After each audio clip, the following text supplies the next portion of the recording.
Moving on, in this particular demonstration, we are going to look at how do we restore the database from the on-premise to the Azure SQL.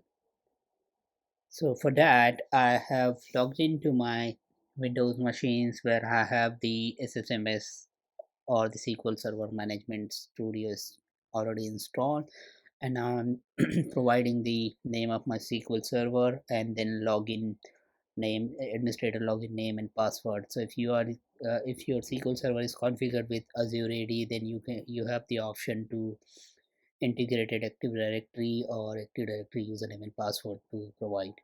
So at the moment, I'm going to use this standalone administrator username and password. Once I click on connect, basically it is asking you that the client IP of the virtual machine or the machine from where I'm trying to connect to the SQL server, it is trying to add this particular IP address to the SQL server.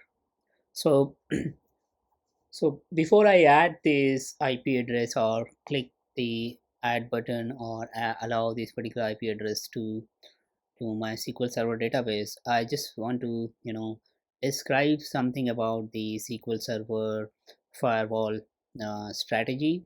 So Azure SQL comes up with two different type of firewall strategy. One is the server level firewall strategy.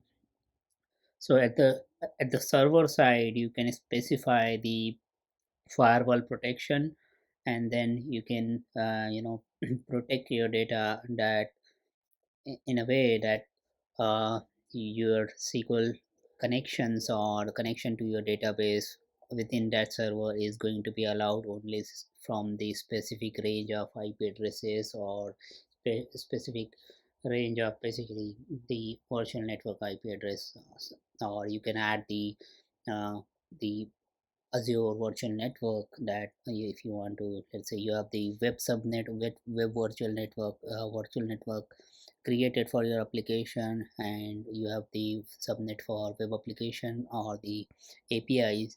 Then from that particular subnet, if you want to allow connection to the SQL server, then you have the option to connect it from there. I'll show you just a moment.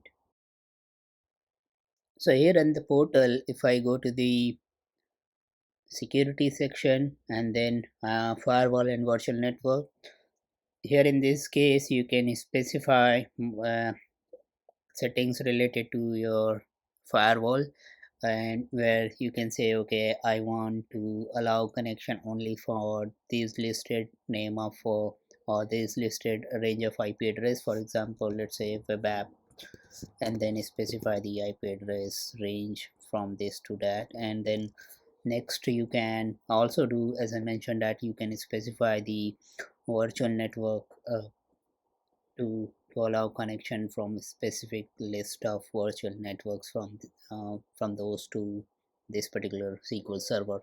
So this is one level of service. So as I said, the SQL Server Azure offers, or Azure as in service, Azure SQL as a service offers two level of security or the firewall, one at the server level and the other one is at the database level. Yeah, when you add the security server or the database layer, and again you can say, okay, I want to allow connection from onto this database from this listed IP address. So multiple layer of security offerings we have here in the SQL Azure.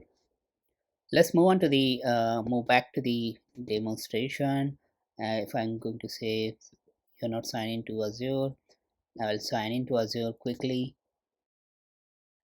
So after logging to my Azure account from the SSMS, I'm successfully able to connect to the SQL Server.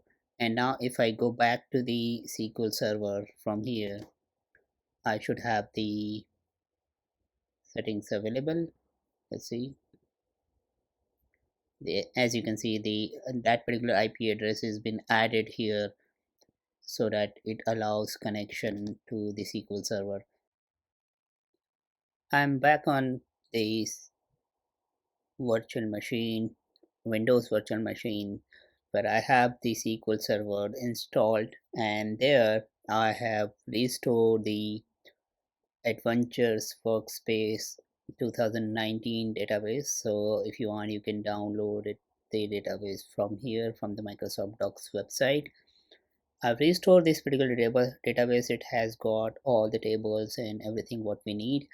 Now, in order to move this particular data to Azure SQL, you simply go ahead and do a right click onto the database, click on the task, and there you find deploy database to Microsoft Azure database.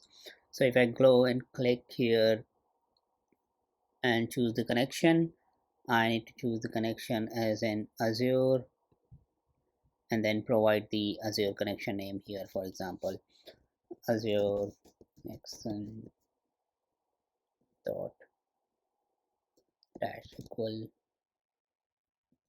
dot database dot windows dot net, and then SQL authentication as an admin RS and my password basically. So once I do that, as you can see, I have connected to the SQL Server, and this is what the database name it is going to create. It is using the temporary file, but that's okay. Next and finish. So what exactly it is doing right now, it is moving my on-premise database, which is the Adventure Works database, to the Azure SQL, and this is the easiest way you can deploy the database. There are some other options. For example, if your database is too big to restore, it might take, let's say, a day or two. So if you want to go ahead, then what you can do is you can take a backup of the database to the storage account, and from there you can restore directly onto the Azure SQL. Or the other option is would be you can perform the transaction, um, like EPL task on the SQL Server to migrate the data from on-premise to the Azure server. This might take a while to restore the database. So I'll pause the video and I'll come back when the restore is going to be completed. And I have already connected to the Azure SQL directly from here. So as you can see, the SQL Server is available, and then you would be able to basically connect directly from the SSMS server.